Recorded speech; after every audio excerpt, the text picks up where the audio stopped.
다음은 이제 삼각형의 개수를 구하는데 조합을 이용해서 쉽게 구해보자 그런 얘기죠. 첫 번째 동그라미, 불규칙하게 배열된 n개의 점에서 임의의 3개의 점 또는 직선으로 만들어지는 삼각형의 개수 구하기. 단 어느 세 점도 일직선상에 있지 않고 어느 두 직선도 평행하지 않다라고 했어요. 이게 무슨 얘기냐? 삼각형을 하나 만드는 데 있어서 점은 서로 다른 몇 개가 필요하고 3개가 필요하고 직선도 몇 개가 필요하다 이런 식으로 3개가 필요하다라는 얘기죠. 그래서 점을 이용해서 삼각형의 개수 구하는 거나 직선들이 주어지고 그걸 이용해서 삼각형의 개수 구하는 거나 똑같이 접근하면 된다라는 얘기예요.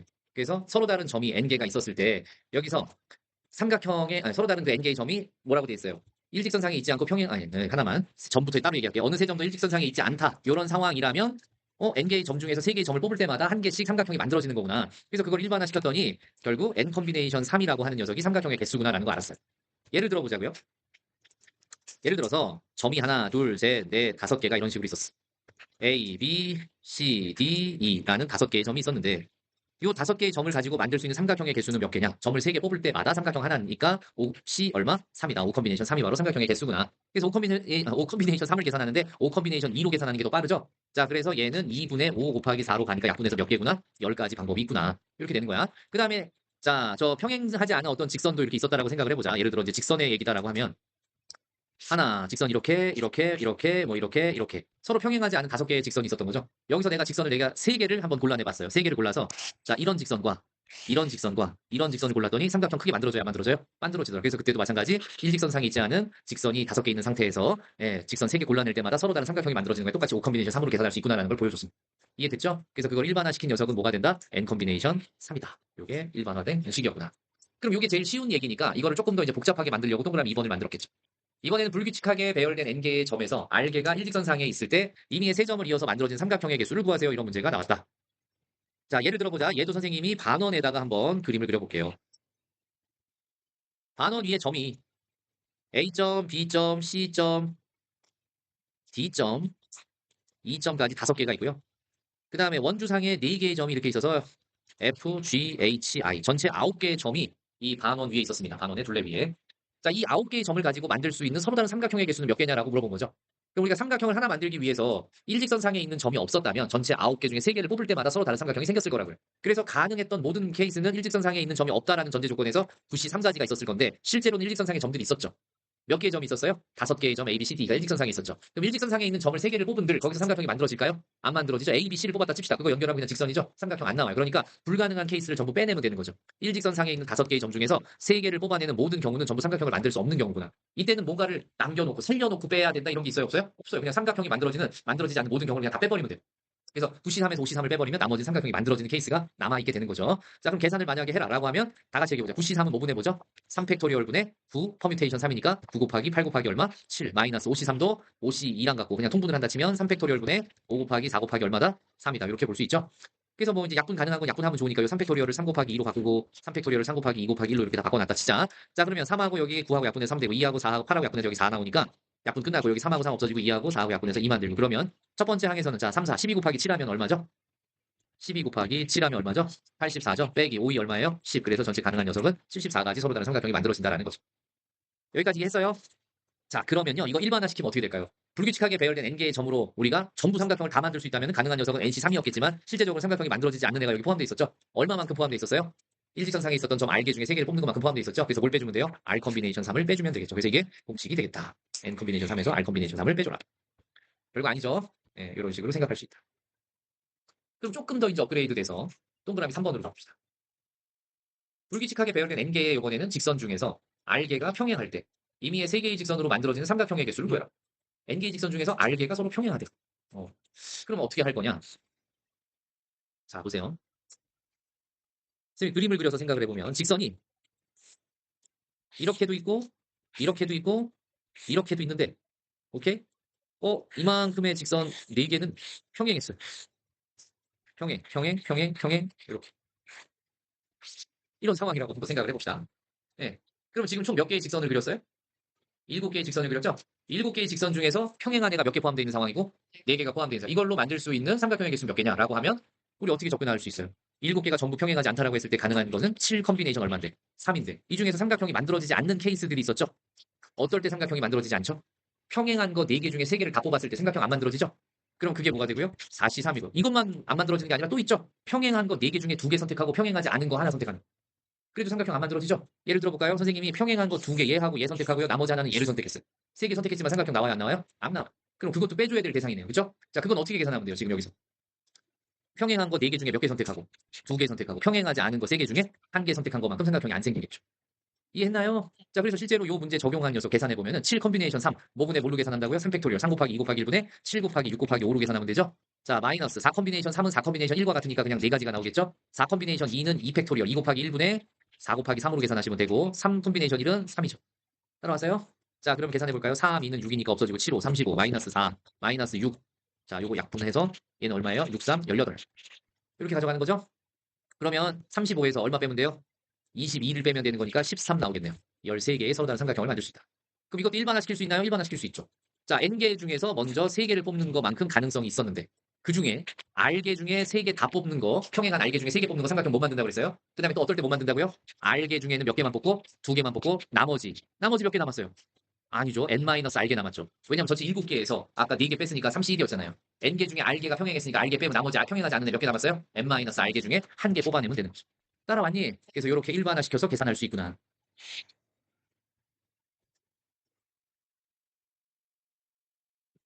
필기 잘하시고. 자, 이번에는 이제 삼각형이 아니라 평행 사변형 또는 직사각형의 개수를 물어보는 문제로 바꿨어요.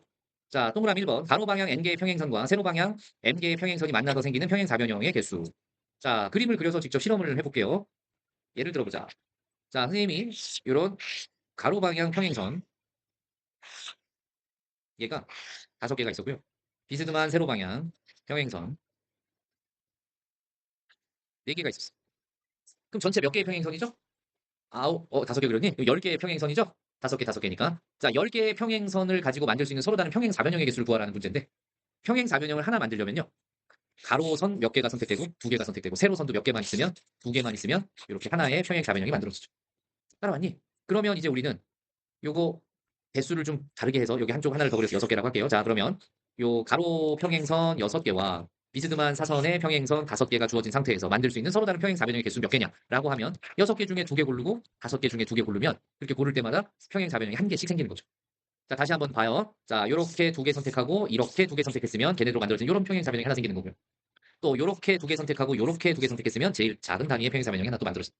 이렇게 해서 어떻게 가로선 중에 2개를 선택하고 세로선 중에 2개를 선택하느냐에 따라서 선택할 때마다 서로 다른 평행 사변형이 1개씩 존재한다. 그래서 전체 만들어줄 수 있는 애가 6 컴비네이션 2 곱하기 5 컴비네이션 2가지만큼 만들어지더라. 그럼 6 컴비네이션 1을 이제는 좀 암산해볼까? 2분의 뭐 곱하기 뭐? 6 곱하기 5 약분하면 15.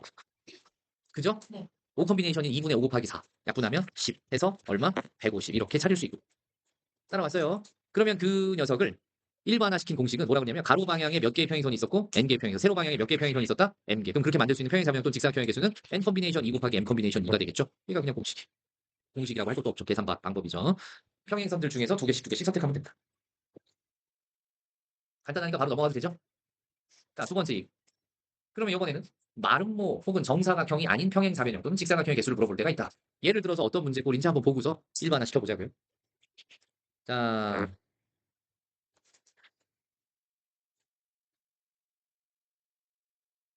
같은 간격이에요. 안 그렇게 보이지만.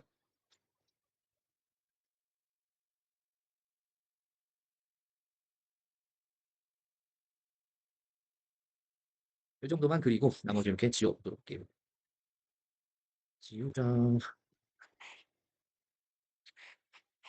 자, 요런 직사각형이 있었고 가로 세로의 길이가 모두 같아서 정사각형이 거기 총 몇 개 들어있어요? 요 한 칸 한 칸을 전부 1이라고 셈이 할게요. 그럼 정사각형은 가로 세로 일자리가 몇 개 들어있어요? 5 곱하기 3이니까 15개 들어있죠?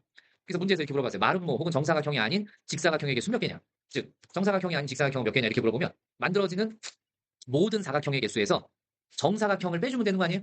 그쵸? 그럼 이런 문제 나왔을 때 어떻게 푸는 거냐? 이걸로 만들 수 있는 정사각형이 아닌 직사각형의 개수를 구하죠. 그럼 일단 모든 사각형의 개수를 구하는데 사각형 구하려면 가로 평행선 2개와 세로 평행선 2개가 선택돼야 되죠. 그때마다 서로 다른 직사각형이 만들어지겠지. 만들 수 있는 모든 직사각형은요. 가로 평행선 4개 중에 2개 골라내고 세로 평행선 몇 개 있어요? 6개 중에 2개 골라낼 때마다 서로 다른 직사각형이 만들어지는데 그중에 정사각형인 애들을 모두 세에서 빼주잔 말이죠. 그럼 보세요. 원 바이 원짜리, 즉 가로 세로가 1 곱하기 1짜리 정사각형은 몇 개 있어요? 5 곱하기 3이니까 15개 있어요. 이번엔요. 가로 세로가 2 바이 2, 이자리인 정사각형 몇 개 있을까요? 라고 하면 그려봐야죠. 이렇게. 가로, 세로가 2이자. 이런 애 있죠? 이런 애가 가로로 몇 개 들어가? 하나, 둘, 셋, 네 개 들어가죠. 가로로 몇 개? 네 개. 세로로는 몇 개 들어가요? 하나, 둘. 그럼 4 곱하기 2에서 몇 개가 있구나, 저런 애가? 8개가 있구나. 그 다음에 3 3도 만들 수 있죠. 가로, 세로가 3짜리. 몇 개 있어요? 그러면 걔는? 자, 이렇게 하나, 둘, 세 개 만들 수 있죠. 이런 애를 우리가 세서 전체 직사각형의 개수에서 빼주는 겁니다. 이해했니? 자, 그러니까 얘는요, 4 컴비네이션 2는 얼마고요? 6이고요. 6 컴비네이션 2는 아까 얼마라고 그랬어요? 15라고 그랬고요. 빼기 나머지 괄호 안에 있는 애 전부 다 계산해주면은 26을 빼주면 되죠. 자, 6 곱하기 15 하면 그 값이 얼마고요? 90 빼기 26 하면 얼마? 64. 이렇게 답이 나오겠다. 할 수 있겠니, 얘들아? 예. 그래서 얘는요, 일반 공식을 따로 쓸 필요 없이 요 예제가 풀이하는 방법이다라고 알아두시면 좋을 것 같아요. 예. 자, 이렇게 해서 이제 도형과 활용될 수 있는 여러 가지 조합의 문제들을 살펴봤고요. 다음 주제로 이제 넘어갈 건데 분할이라는 개념과 분배라는 개념에 대해서 살펴볼 거예요. 그게 뭐가 다른데요, 선생님? 똑같이 쓰는 말 아니고 분할하고 분배하고. 그죠? 네. 자, 여러분 필기하면서 그냥 한 귀로 들었고 한 귀로 흘려보내면 안 되겠죠? 예, 필기 다 한 다음에 제대로 필기하면서 적읍시다. 자, 지금부터 네 번째 주제 분할과 분배에 대해서 설명하겠습니다. 첫 번째, 분할이란 뭐냐? 얘는 간단하게 얘기하면 조를 나누는 방법이다.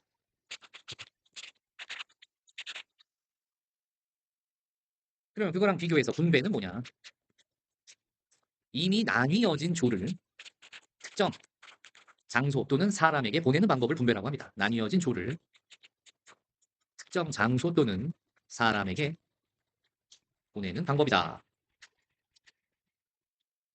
그래서 분할과 분배 헷갈리지만 그 뉘앙스의 차를 잘 구분해서 알아두셨으면 좋겠다. 일단 분할은 뭐라고요? 조를 나누면 되는 거. 분배는 나뉘어진 조를 어떤 사람들 혹은 어떤 장소로 보내주면 되는 거구나. 이해했니? 그래서 선생님이 이 분할과 분배에 관련된 문제를 예를 들어서 한번 만들어 보도록 할게요. 자, 꽃이 서로 다른 6종류가 있어요. 그리고 그 6종류는 각각 충분히 많이 있어서 포장이 가능할 만큼 있는 거야. 그래서 이 6종류의 꽃 중 종류의 꽃을 이용해서 꽃을 한 종류, 두 종류, 세 종류로 묶어서 꽃다발을 만든 후 빈 범규, 연준 3명에게 배달하는 방법의 수. 이렇게 한 문제를 만들어 봤어요. 꽃이 서로 다른 6종류가 있다. 6종류의 꽃을 한 종류, 두 종류, 세 종류로 묶어서 꽃다발을 만든 후 3명에게 배달하는 방법의 수를 구해라. 자, 그럼 솔루션. 먼저 한 종류, 두 종류, 세 종류의 세 다발을 만들어야 돼요. 맞습니까? 그러면 그 세 다발을 만든다는 게 세 개 조로 꽃 6종류를 나눈다는 얘기와 같은 얘기죠. 거기까지 자르면 여기까지가 분할이에요. 그리고 분할된 그 꽃다발들을 규빈, 범규, 연준 3명에게 배달한다. 여기가 분배죠. 문제가 항상 이런 식으로 구조화돼 있고 먼저 조를 나누게 하고 걔를 누군가한테 보낸다. 알겠죠? 자, 그러면 지금부터 조를 나누는 분할 파트 먼저 해볼게요. 분할. 그럼 서로 다른 6종류의 꽃이 이름이 있더라. A, B, C, D라는 꽃이라고 합시다. A, B, C, D, E, F까지 6종류의 꽃이 있어. 이거를 6개 중에 하나를 선택하고 그러면 6C1이죠. 한 종류가 벌써 한 개 조가 만들어진 거야. 두 번째, 남은 5개 중에 두 종류를 선택해서 또 꽃다발 하나를 만들면 5 컴비네이션 2가지 방법으로 남은 5개 중에 2개를 선택할 수 있죠. 그럼 저절로 이제 세 종류는 다 써버렸으니까 남은 세 종류가 그대로 묶이겠네요. 3C3이 되죠. 여기까지가 분할하는 방법입니다. 6C1 곱하기 5C2 곱하기 3C3.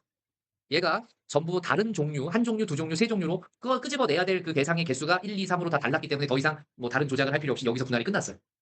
그리고 나서 두 번째 과정 분배로 연결해서 가는 거야. 자, 여기까지 선생님이 분할까지를 파란색 가로로 묶어주고요. 곱하기 이거 당 조를 나누는 방법당 그거를 규빈이, 범규, 연준이한테 보내줘야 돼요. 그러면 이미 3개 조가 있는데 이거를 3명한테 누구한테 뭐가 갈지 모르지만 순서가 있잖아요. 한 다발 받을 사람, 두 다발 받을 사람, 세 다발 받을 사람이 다 다른 거잖아요. 이거는 순서가 있는 배열이니까 여기서 분배는 다시 뭘로 간 거냐면 일렬로 줄 세우는 방법, 순열로 간 거죠. 따라왔니? 그러면 3개의 꽃다발을 3명한테 일렬로 줄 세워주는 거 몇 팩토리얼? 3팩토리얼. 그래서 분배 자리에는 3팩토리얼이 오게 됩니다. 그래서 분할과 분배가 섞여 있는 이런 문제. 곱법식으로 연결된 거죠. 이해했어요? 예. 그래서 요 첫 번째 문제의 답은 어떻게 되는 거냐? 계산해보자. 6 곱하기 5 컴비네이션 2는 10 곱하기 3 컴비네이션 3은 1 곱하기 3팩토리얼은 6 그러면 얘가 360까지 방법이 나오는 거. 별거 아닌 것 같은데 어마어마한 가능성이 있어. 그 다음에 똑같은 문제를 예제 2번으로 바꿔볼게요. 자, 꽃이 6종류 이제 생략해서 꽃 6종류라고만 쓸게요. 자, 이 녀석을 어떻게 세 다발을 만들 거냐면은 요번에는요. 꽃을 한 종류 줄여서 5종류로 하고요. 꽃 5종류를 세 다발로 묶어주는데 한 종류, 두 종류, 두 종류로 꽃다발을 만들 거예요. 꽃 한 종류로 한 다발, 꽃 두 종류 선택해서 한 다발, 남은 또 두 종류 선택해서 한 다발. 이렇게 해서 세 다발을 만들고. 만든 다음에 다시 이번에는 규빈이, 범규, 연준이 세 명한테 또 배달해요.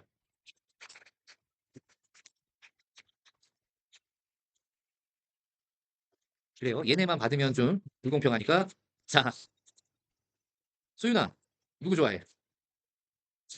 수빈이? 걔 너 누구야? 어디에야? 어? 걔도 투바투야? 수빈이. 좋았어. 자, 그러면은 우리 딸이 좋아하는 태산이. 부원장이 좋아하는 원빈. 박원빈인가? 원빈이 아니라? 박원빈. 맞지? 라이즈. 오케이. 이렇게 세 명한테 배달을 한다. 그럼 먼저 얘도 분할과 분배로 나눠야 되잖아. 1번, 분할. 먼저 꽃이 이번에는 A, B, C, D, E 다섯 개가 있다. 다섯 종류가 있다. 여기서 한 종류, 두 종류, 두 종류로 묶을 거야. 그래서 먼저 다섯 종류 중에 한 종류 선택하는 거 OC1이죠. 남은 네 종류 중에서 두 종류 선택하는 거 4C2죠. 그럼 저절로 다시 두 종류 남았는데 두 종류를 또 뽑아내야 되죠. 맞습니까? 이렇게 해서 곱하기 선생님 또 3팩하면 아까랑 똑같은데요? 예제 2번에 의미가 없잖아요. 맞아요. 그래서 예제 2번을 준 이유가 있겠죠. 여기서 안 끝난다는 거예요. 이유를 설명하면서 여기서 안 끝나면 도대체 어떻게 해야지 완성되는 거냐? 분배는 똑같나요? 똑같죠. 3팩토를 3명한테 보내는 거니까. 여기에 네모 박스가 되게 중요합니다. 여기에 왕별. 자, 지금부터 쌤이 좀 나열해 볼 거예요. 되게 귀찮은데. 먼저 내가 한 종류의 꽃을 A를 선택하고 두 종류의 꽃을 B, C를 선택하고 또 남은 두 종류가 D, E가 선택됐을 때가 있고요.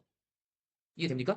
A를 선택하고 두 번째 두 개를 뽑았는데 D, E가 선택되고 남은 애가 B, C가 됐을 수도 있어요. 두 종류 두 종류를 뽑는다고 했으니까. 그러면 어찌됐건 이 첫 번째 방법과 두 번째 방법으로 꽃다발을 만들면 똑같이 첫 번째나 두 번째나 같은 세 종류의 꽃다발이 만들어진 거잖아.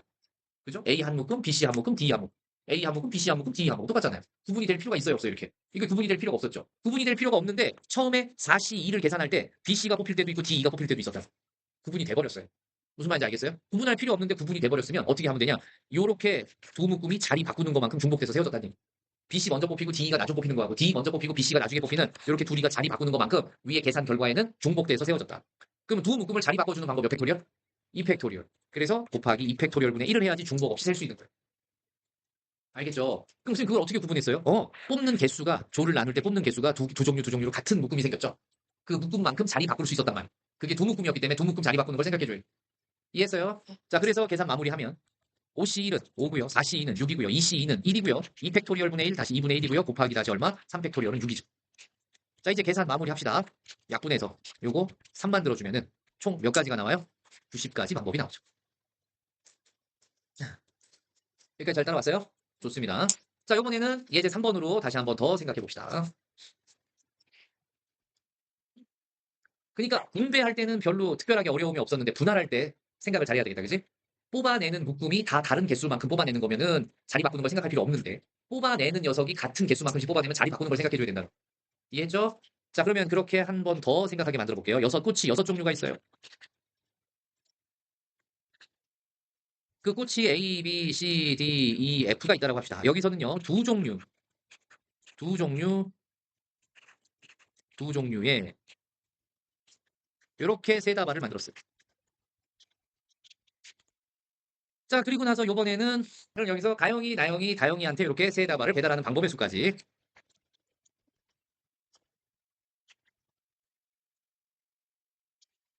그럼 분할과 분배 문제가 또 됐죠. 그래서 땡땡 1번 분할로 가봅시다. 자, 여섯 종류의 꽃에서 두 종류를 먼저 선택하는 거 6C2죠. 그러면 남은 네 개 중에 또 두 종류를 선택하는 거 4C2고요. 그럼 저절로 이제 두 종류 중에 두 종류만 선택하게 되죠. 자, 그리고 또 한번 실험을 해봤어요. 처음에 내가 두 종류 뽑았는데 A, B가 뽑히고 그 다음에 CD가 뽑히고 그 다음에 E, F가 뽑히는 이런 방법이 있고요. 뽑았는데 A, B 뽑히고 E, F 뽑히고 CD 뽑히는 경우도 있고요. CD가 먼저 뽑히고 A, B 뽑히고 E, F가 뽑히는 경우 있고요. CD 먼저 뽑고 EF 뽑고 AB가 또 남아있는 이런 경우 있고요. 처음부터 EF 먼저 뽑히고 그 다음 AB가 뽑히고 CD가 남아있는 경우 있고요. 처음에 EF 뽑고 아니고 CD 뽑고 AB가 남아있는 경우도 있어요. 즉, 이 6개는요. 어떤 거를 이용해서 꽃다발을 만들든지 다 같은 꽃다발 3개가 만들어졌어요. 이해됩니까? 그런데 이 6개가 한 가지 방법인데도 불구하고 위에 분할하는 계산에 들어가면 얘가 6가지로 다 계산이 된 거예요. 그러면요.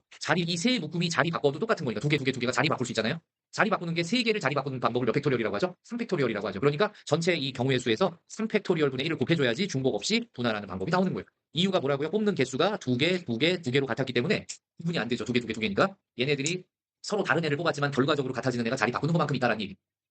알겠죠? 그럼 여기까지 분할이 끝났으니까 이거 다시 가영이, 나영이, 다영이한테 보내는 방법 분배가 곱법칙으로 곱해져야 되니까 여기 3팩토리얼이 다시 곱해지겠죠. 그럼 계산해보면은요. 3팩토리얼 분의 1하고 3팩토리얼 약분해서 없어지고 6C2가 15고요. 4C2가 6이고요. 2C는 1이니까 이제 약분한 거 빼고 계산하면 여기서도 몇 가지가 나오는구나. 90가지 방법이 나오는구나. 이렇게 계산이 마무리됩니다. 알겠어요? 자, 이런 우리가 형식으로 분할과 분배를 다 고려해서 풀어야 되는 문제를 분할 분배 문제라고 합니다. 지금은 꽃다발을 만들어서 누구누구한테 선물하는 예를 들었지만 어떤 건물이 10층짜리 건물인데 사람이 1층에서 엘리베이터 앞에서 5명이 대기하고 있다가 1층에서 엘리베이터를 탔어요. 10층에 올라갈 때까지 얘가 3개 층에 서서 5명이 다 내리는 방법의 수를 구해. 라고 한다면 이것도 분할 분배 문제가 되는 거죠. 자, 이제 분할 분배 문제를 마치고 옆에 선생님이 별도로 꿀팁이라고 몇 가지 더 정리해 놓은 게 있는데 일단 증가함수와 감소함수의 정의를 쓰고 증가함수와 감소함수의 개수 구하는 방법을 설명하시오라고 했어요. 먼저 1번 빨간색으로 했으니까 증가함수 부분을 봅시다. 증가함수 정의가 뭐냐면 그 부분에 있어서만큼은 서로 다른 두 개 x값 x1과 x2가 있다라고 했을 때 x2가 x1보다 크잖아요. 그러면 함수값이 x값이 큰 곳에서 큰 함수값을 갖게 되는 거. 이걸 우리는 증가함수의 정의식이라고 합니다. 그러면 두 번째 감소함수의 정의는 뭐냐고. 이걸 굳이 지금 선생님 함수는 공통수학 2인데 이걸 지금 가르쳐 주신 이유가 뭐냐라고 하면은 이런 조건이 2차 함수와 2차 방정, 2차 방정식과 2차 함수라는 단원에서 2차 함수 그래프 개형과 관련된 고난도 문제 다음 보기에 있는 조건들을 모두 만족하는 2차 함수 뭐 fx에 대하여라고 하고 이런 조건이 들어갈 때가 있어요. 그러면 그 2차 함수 전부 다 필요한 게 아니라 어떤 특정 구간에서 증가하는 부분이 필요하다 이렇게 바라볼 수 있거든요. 그래서 이 녀석을 해석할 수는 있어야 될 것 같아요. 그럼 감소하는 부분은 우리가 정의가 어떻게 되냐? x2가 x1보다 분명히 컸는데 함수값은 x1 쪽에서 더 큰 함수. x값이 커짐에 따라서 함수값이 작아지는 함수라고 이렇게 해석하면 되죠. 이런 함수를 우리는 이렇게 정의 내려놓고 얘를 감소함수의 정의식이다라고 얘기합니다. 그래서 증가함수가 뭔지 감소함수가 뭔지에 대해서 일단 살펴봤어요. 여기까지 따라왔죠? 네. 그럼 이거를 일종의 그래프에서는 증가 감소를 이런 식으로 판단할 수 있는데 이걸 대응해서도 판단할 수 있어야 된다는 얘기예요. 자, 지금 예를 들어볼게요. 이건 위에 거는 어디서 판단하는 방법이었고요. 그래프에서 판단하는 방법이었어요. 그래프에서 증가하고 감소를 판단하는 함수에서 증가 함수하고 감소 함수를 판단하는 방법이고 이번에 대응에 관련된 내용으로 우리가 얘를 좀 더 모델을 축소시켜 보면 자, x 집합에서 y 집합으로 대응하는 어떤 함수 f가 있다라고 합시다. 1, 2, 3, 4가 x 집합의 원소고요. y 집합의 원소에 2, 4, 6, 8, 10이 들어있었다라고 합시다. 근데 x 집합에서 y 집합으로 대응하는 함수 f 중에 x1이 x2보다 크면 fx1이 fx2보다 큰 함수의 개수는 몇 개냐 이렇게 물어봤어요. 그러면 무슨 함수의 개수를 찾으라는 거라고요? 증가 함수의 개수를 찾으라는 거죠. 여기서 내가 대응은 무수히 많이 만들 수 있잖아요. 그죠? 근데 이렇게 증가 함수가 되려면 지금 일단 함수라는 녀석은 x집합에 있는 원소가 하나도 남김없이 y집합으로 대응이 돼야 돼. 즉 1, 2, 3, 4 중에 화살을 날리지 않고 있는 애가 있으면 안 돼. 얘는 무조건 화살을 하나씩 쏴야 돼. 하나씩 쏘는데 예를 들어 이런 거 보세요. 1은 4로 갔는데 2가 2로 가고 3은 6으로 가고 4가 10으로 갔잖아요. 그럼 이거는 뭘 만족 못 시킨 거냐면 옆에 있는 조건식을 만족을 못 시킨 거예요. 분명히 1하고 2에서 2가 1보다 큰데 함수값은 누가 더 컸어요? 1쪽에서 함수값이 더 컸죠. f1이 더 컸어요. 그러면 조건을 만족시키는 대응이 아니라는 거죠. 그럼 조건을 만족시키려면 4개를 내가 2, 4, 6, 80에서 뽑았을 때 제일 작은 녀석은 무조건 1번 1하고 두 번째로 작은 녀석은 x집합의 2하고 세 번째로 작은 녀석은 x집합의 3하고 제일 큰 녀석은 x집합의 4하고 연결하면 이 조건을 만족하는 거죠. 그러면 어떤 의미가 있는 거냐 이 얘기가 y집합의 원소 5개 중에서 4개를 뽑기만 하면 x집합의 원소하고 연결될 거는 정해져 있다는 얘기죠. 내가 예를 들어서 정민아 y집합에 2, 4, 6, 8, 10이 있는데 네가 뽑고 싶은 거 한번 4개만 뽑아볼래?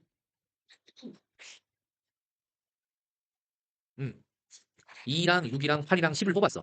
이렇게 정민이가 2, 6, 8, 10을 뽑잖아. 그러면 저절로 2, 6, 8, 10이 x집합의 원소들하고 연결하는 녀석은 결정이 이미 돼 있다라는 거죠. 왜? 점점 커져야 되니까. x값이 커지면 함수값도 커져야지 증가함수니까. 그러면 2하고는 누구랑 연결될 수밖에 없어요? 제일 작은 1하고 연결될 수밖에 없는 거죠. 6하고는 누구하고 연결돼야 돼요? 2하고 연결. 8은 누구하고 연결돼야 돼요? 3하고. 10은 누구하고 연결돼요? 4. 그러면 x값이 커짐에 따라서 대응하는 함수값도 같이 커지는 거 맞습니까? 그러면 y집합의 원소 5개 중에 4개를 골라낼 때마다 연결은 하나씩 결정돼 있는 거죠. 이해돼요? 자, 그러니까 결국 증가함수 또는 감소함수의 개수는 결국 조합이고 뭐라고요? 선택만 하면 연결 방법은 결정되어 있는 거니까 조합으로 해결할 수 있고. 그래서 서로 다른 이 문제다 적용하면 서로 다른 y집합의 원소 5개 중에 몇 개를 선택하기만 하면 되는구나. 4개를 선택하기만 하면 대응하는 방법은 증가함수로 대응이 연결되는 거고. 그래서 얘는 5가지밖에 없겠다라는 거죠. 이해했어요? 그럼 이거를 증가함수 또는 감소함수의 개수 물어보는 문제를 앞으로 일반화시켜서 공식화한다면 뭐라고 공식할 수 있냐면은 굵게 자 얘를 하나의 공식으로 만들면 ny가 뭐죠? y집합의 원소의 개수 컨비네이션 nx x집합의 원소의 개수 이게 하나의 공식이에요. ny 컨비네이션 nx다. 이게 어떤 대응에서 증가함수의 개수 또는 감소함수의 개수 찾으라고 하면은 일반적인 조합으로 해결하면 끝나는구나. Y집합의 원소의 개수, 컨비네이션 X집합의 원소의 개수다. 자, 요 내용은 선생님이 뭐라 그랬어요? 살짝 번지수가 애매하다라고 그랬어. 그지? 왜? 공통수학 2의 함수를 먼저 배워야 이걸 배우는 게 정상적인 건데 그렇다고 해서 아예 증가함수, 감소함수 우리가 모르는 개념은 아니기 때문에 애매하니까 다 알려줬어요. 알았죠? 예. 이미 1차 함수라면은 기울기가 양수면 증가함수, 기울기가 음수면 감소함수라는 걸 알고 있고 2차 함수 대칭축을 기준으로 증가하고 감소가 바뀐다는 것도 알고 있었어. 맞죠? 그래서 이미 본 거니까 그걸 대응으로 연결했을 때 어떻게 되는지 함수의 개수 구하는 문제로 연결시켜보면 경우의 수 문제가 된다는 걸 알려드린 거야. 자, 두 번째 얘기로 넘어갈게요. 뭐라고 나왔어요? 리그 전의 경기수 또는 악수하는 방법이다. 아까 누구랑 같은 내용이라고 그랬지 이거는? 아니죠. 점이 n개 있을 때 직선의 개수 구하는 방법이랑 같다라고 그랬죠? 사람이 n명 있는데 악수하는 방법 n 컨비네이션 2가지가 있고요. 팀이 n개의 팀이 있는데 리그전 하는 경기의 수 NC2가 있다라고 그랬죠. 그죠? 그래서 둘 다 NC2로 끝납니다. 정리해 놓으시면. 자, 다음 얘기요. 번호가 갑자기 4번으로 튀었어요. 3번으로 바꿔 놓으시고요. 두 개의 직선 L과 M이 서로 평행하고 두 직선 위에 각각 P개, Q개의 점이 있을 때 각 직선 위의 점들을 서로 연결하여 직선 L과 M 사이에 최대 몇 개의 교점을 만들 수 있나라고 했습니다. 그러면 얘는요. 보세요. L이라는 직선하고 M이라는 직선이 서로 평행한데 L과 M이 평행. 자, L 위에는 점들이 이렇게 파란색 점들이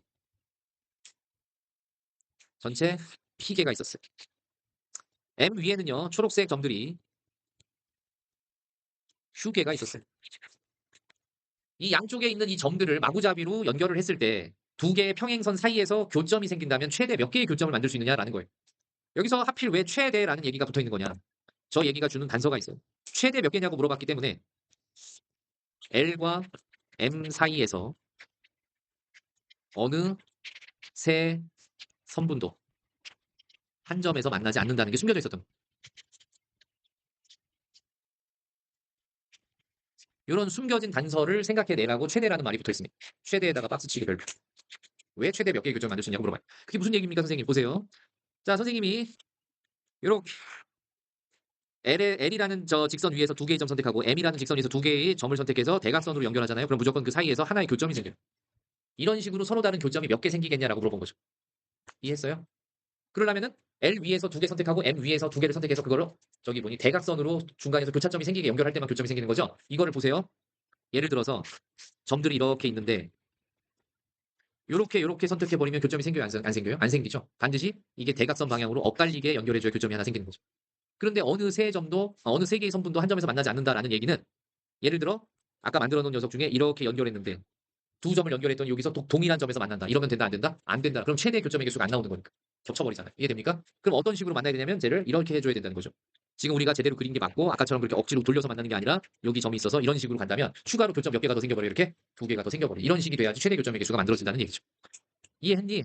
아, 그렇구나. 그러면 그런 모든 상황을 다 만족을 했을 때 최대 몇 개의 교점을 찾을 수 있는 거냐? 공식이 뭐냐? 이거예요. 직선 L 위에 점 P개 중에 두 개 선택해요. P 컨비네이션이. 그 다음에 직선 M 위에 있는 Q개의 점 중에서 두 개 선택해요. Q 컨비네이션. 이거를 P 컨비네이션 2개당 Q 컨비네이션 2개만큼 만날 때마다 내부의 교점이 하나씩 엇갈릴 때마다 교점 하나씩 다 다른 데 생긴다는 얘기죠. 그래서 이거 자체가 답이에요. P 컨비네이션 2 곱하기 Q 컨비네이션. 알겠죠? 최대 몇 개의 교점을 만들 수 있냐라고 했을 때 어느 세 개의 선분도 한 점에서 만나지 않는다는 전제 조건 하에서 P 컨비네이션 2, Q 컨비네이션 2를 곱해주면 됐다. 알겠죠? 두 개 뽑을 때마다 엇갈리게 연결하면 내부의 교점이 생깁니다. 그래서 이게 3번이었고요. 혹시 맨 뒤에 보면 여기 뭐 토너먼트 얘기가 있나요? 없죠? 그러면 번호를 보세요. 3번이라고 바꿀 필요 없을 것 같아요. 네, 그냥 4번이라고 내버려 두세요. 그러면 우리는 없던 3번을 리그전 밑에다가 하나 만들 수 있어요. 아까 지금 얘기했죠? 리그전하고 토너먼트 구분해야 된다. 자, 토너먼트 경기의 수, 대진표 만드는 방법의 수 구하는 방법을 한번 해봅시다. 토너먼트 대진표 작성하는 방법의 수 구하기. 이걸 3번으로 해놓으면 딱 맞아 떨어지네요. 리그전 나왔으니까 다음 토너먼트. 여기 아마도 프린트에서 빠진 것 같아요. 그럼 선생님이 이렇게 한번 해볼게요. 총 8개 팀이 토너먼트 경기에 참여를 했어요. 8개 팀이. 하나, 둘, 셋, 넷, 다섯, 여섯, 일곱, 여덟. 그러면 토너먼트 경기를 하려면요. 대진표를 이런 식으로 짜야 돼요. 두 팀씩 먼저 경기를 하고 그 이긴 팀끼리 또 싸우고 또 이긴 팀끼리 싸워서 결승까지 가는. 이런 대진표를 우리가 토너먼트 대진표라고 합니다. 이런 대진표에 총 8개의 팀 A, B, C, D, E, F, G, H를 배치하는 서로 다른 방법의 수를 구하면 걔가 대진표 작성하는 방법의 수가 됩니다. 알겠어요? 그래서 한마디로 얘기하면 뭐냐? 토너먼트 대진표 작성하는 방법은 우리가 배웠던 분할입니다. 뭐라고요? 아, 토너먼트 대진표는 분할을 이용하는 거군요. 그럼 어떻게 해야지 이게 정확하게 결승에서 저렇게 만나게 되는 대진표가 만들어지는 거냐? 먼저 8개 팀을 결승 가기 전까지는 왼쪽 4팀과 오른쪽 4팀끼리만 싸운다라고 볼 수 있으니까 크게 4팀씩 2개 조로 먼저 나눠줘야 돼요. 자, 그래서 스텝 1. 8팀을 4팀씩 2개 조로 나눈다. 그러면 그거 우리 계산할 수 있어요? 8 컨비네이션 4 곱하기 4 컨비네이션 4. 그런데 A, B, C, D 뽑고 EFGH 남는 거하고 EFGH를 먼저 뽑고 A, B, C, D가 남는 거는 같은 거잖아요. 그래서 같은 개수만큼 2개 조를 뽑게 되면 자리 바꾸는 거를 고려해야지 중복이 안 된다고 그랬죠? 곱하기 얼마 해줘야지 중복이 안 되는 거야? 2 팩토리얼 분의 1을 곱해줘야지 중복이 안 되는 거죠. 그래서 먼저 8팀을 4팀씩 2개 조로 나눴어. 요렇게 나눈 계산을 1번이라고 합시다. 이번에 스텝 2로 넘어가죠. 그럼 예를 들어 그렇게 2개 조로 나누는 방법을 선택을 했더니 A, B, C, D가 이쪽에 같이 경기를 하게 되고 E, F, G, H가 이쪽에서 경기를 하더라. 왼쪽과 오른쪽에서 각각. 그럼 A, B, C, D 가지고 다시 2팀씩 2경기를 만들어내야 되잖아. 맞아요? 그럼 스텝 2는 A, B, C, D가 있는 쪽에서 2팀씩 2경기를 만드는 방법을 또 생각해야 되죠. 그럼 이것도 뭐예요? A, B, C, D를 2개 조로 나누는 거잖아요. 자, 그래서 계산해보면은 4C2 곱하기 2C2 곱하기 2 팩토리얼 분의 1이 만들어진 거죠. 이게 동그라미 2번 결과입니다. 그럼 스텝 3요. 이번에는 EFGH가 있는 쪽에서도 2팀씩 2경기를 만들어야 되죠.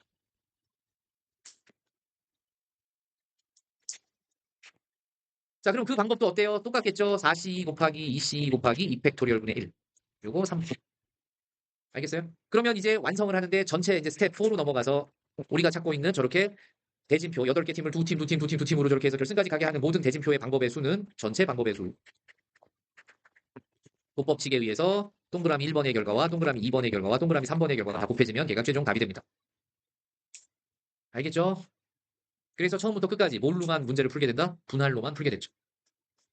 자, 그래서 리그 전의 경기 수는 N 컨비네이션 2였고 토너먼트 대진표 작성하는 그런 방법의 수는 분할로 해결한다는 거 2개의 차이점 이렇게 알아두시면 됩니다. 예. 그래서 여기다가 왕별 하나 붙여놓으세요. 토너먼트 대진표에다가 왕별. 해법이 뭐라고요? 분할이었다. 분할.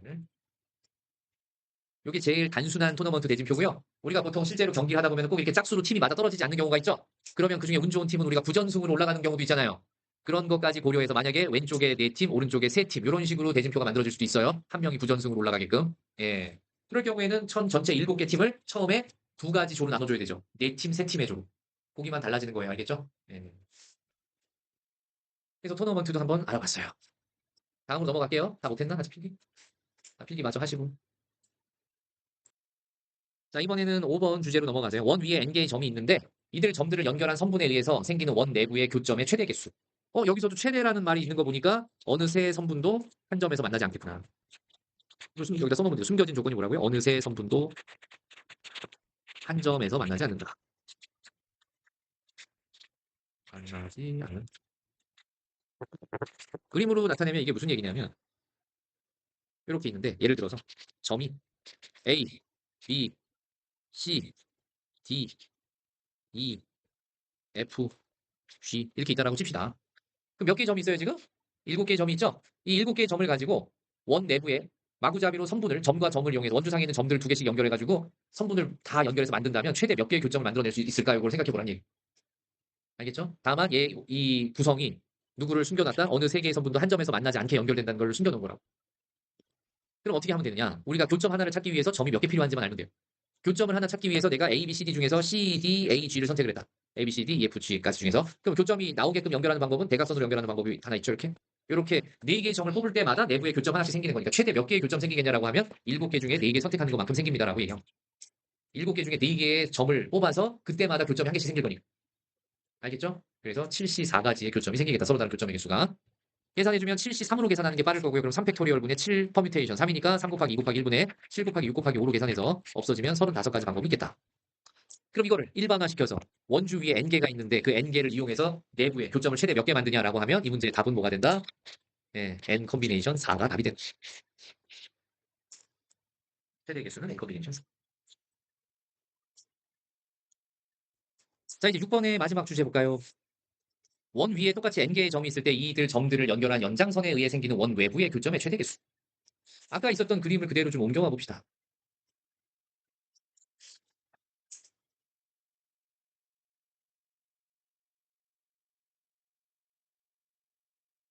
자, 요 문제를 가지고서 7개의 점이 있는데 원 밖에 최대 몇 개의 교점을 만들어낼 수 있냐라고 한다면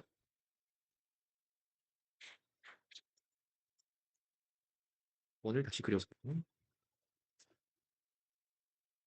자, 이때는 선생님이 이제 4개를 잡아내는데 어떻게 잡을까 하다가 자, 보세요. B, C, G, E를 잡아서 얘네들을 연결한 연장선에 의해 원의 외부에 생기는 교점의 개수라고 했거든요. 먼저 B하고 G 연결해주고 C하고 E 연결해주면 외부에 교점 하나 이렇게 생겼죠? 맞아요? 그 다음에 B하고 C 연결해주고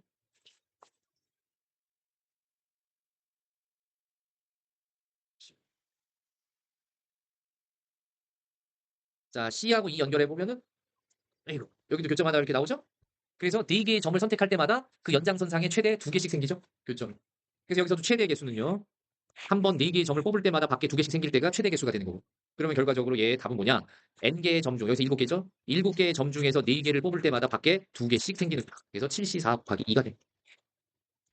서로 다른 7개 점 중에서 4개를 뽑을 때마다 바깥쪽에 연장선을 그리면 교점이 이렇게 2개씩 생겨. 그걸 일반화시키면요. 공식은 뭐가 됩니까? 일반화시켜 봅시다. NC4 곱하기 2가 공식이 되는 거죠. 자, 이해를 하면 나중에 이렇게 생각해서 써먹으시면 되는 거야. 자, 이런 경험이 없는 상태에서 이런 문제를 문제집에서 본다거나 시험 문제로 받아들이면 너무 당혹스럽겠죠. 그래서 이미 학생들이 어려워할 만한 내용들만 자주 못 보는 것들만 이렇게 실전 팁으로 묶어봤어요. 알겠죠? 네. 그래서 실전 팁 내용까지 다 알아봤고요. 아까 선생님이 토너먼트 얘기했는데 예제 하나 오른쪽 옆에다 적을 테니까 풀어봅시다. 도전 문제.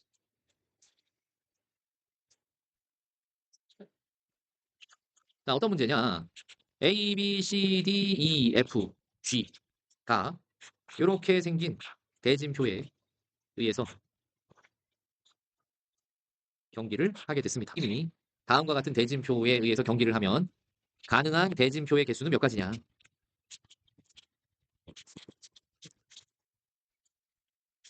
몇 가지인가?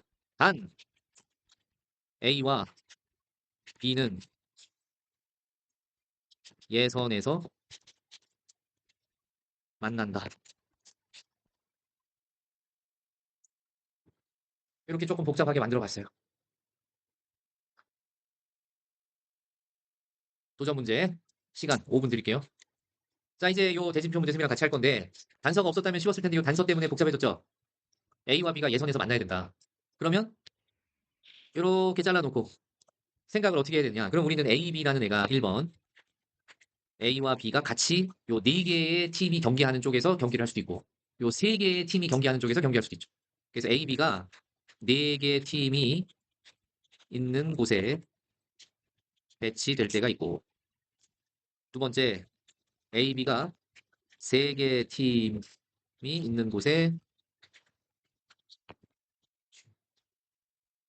네네 속할 때가 있겠죠. 네? 90이요? 예. 자, 누가 맞췄을까요? 봅시다. 그럼 먼저 A, B가 4개 팀이 있는 곳에 배치된다. 라고 하면 일단은 A, B를 4개 팀 쪽에다 이렇게 보내놔야 되죠. 그러면 나머지 C, D, E, F, G 5개 팀을 A, B랑 같은 쪽에 보낼 두 팀과 세 팀으로 쪼개면 되죠. 이해했어요? 자, 그러면 먼저 자, 5개 팀 중에서 두 팀을 골라내서 A, B가 있는 쪽으로 먼저 보내는 방법 OC 2가지가 있고요. 남은 3개 팀을 그대로 묶어서 3개 팀이 있는 쪽으로 보내는 방법. 이렇게 분할을 먼저 했어요. 그러면은 자, OC2에서 선택된 그 2개 팀이 A, B 쪽으로 가게 되는 거죠. 여기까지가 1단계고요. 그거 당. 그러면 두 팀 중에 CD, EF, GH 중에서 CD가 여기 왔다 칩시다. 그러면 세 팀은 이제 EFG가 세 팀 쪽에 온 거 한 가지 이렇게 고정을 시켜보고 생각을 더 진행할 수 있죠. 그럼 이제 A, B, CD가 총 4개 팀인데 거기서 A, B가 예선에서 만난다라고 그랬으니까 경기 치르는 방법은 그쪽에서 한 가지 방법밖에 없죠. A, B하고 CD가 각각 경기를 치러야 되니까. 따라왔어요? 그러면 EFG가 있는 쪽에서 경기를 치르는 방법은 어떻게 돼요? 한 명만 부전승을 올리면 되죠? 그러면 셋 중에 한 명을 부전승을 올리는 방법 3 컴비네이션 1가지가 있는 거죠. 이러면 AB가 있는 쪽에서는 AB가 예선에서 만나는 거죠. 따라왔어요? 네, 그럼 이 방법이 몇 가지인지 생각해보면 10 곱하기 3이 되면서 전체 몇 가지가 만들어졌어요? 30가지가 만들어졌죠. 따라왔니? 자, 이번에는 AB가 3개 팀이 있는 곳에 속할 거예요. 그러면 이번에 대진표 상에서 빨간색으로 여기다 해볼게. AB를 이쪽에다가 보낼 거고요. 그러면 이제 남은 5개의 팀을 4팀 한 팀으로 쪼개면 돼요. 무슨 말인지 알죠? 자, 남은 5개 팀을 4팀 한 팀으로 분할한다. 분할해서 한 팀을 누구 쪽으로 보내면 돼요? A, B 쪽으로 보낸다. 자, 그럼 거기까지 생각을 해보면 5C4 곱하기 1C 1이고요. 그럼 AB가 있는 곳에서는 부전승으로 올라갈 사람은 그 5팀 중에서 한 팀이 AB 쪽으로 넘어왔는데 그 팀만 부전승이 되는 거죠. AB는 예선에서 만나야 되니까. 그래서 예선에서 만나는 방법 한 가지고요. 그 다음에 왼쪽에 이제 AB하고 예를 들어서 지금 넘어온 사람이 C였고 나머지 D, E, F, G가 왼쪽에 4팀이 됐다라고 하면 저 4팀 가지고 예선을 만드는 방법 4C2 곱하기 2C2 곱하기 2팩분의 1이죠. 분할하는 거 2팀씩 분할하면 돼. 그래서 이거 계산해주면 5 곱하기 4C가 얼마고요? 6이죠. 곱하기 2C는 1이고 2분의 1 쪼개니까 얘가 약분해서 얼마가 돼서 15가 되죠. 그래서 전체적으로 30 더하기 15니까 얼마예요? 45가지 방법이 있다.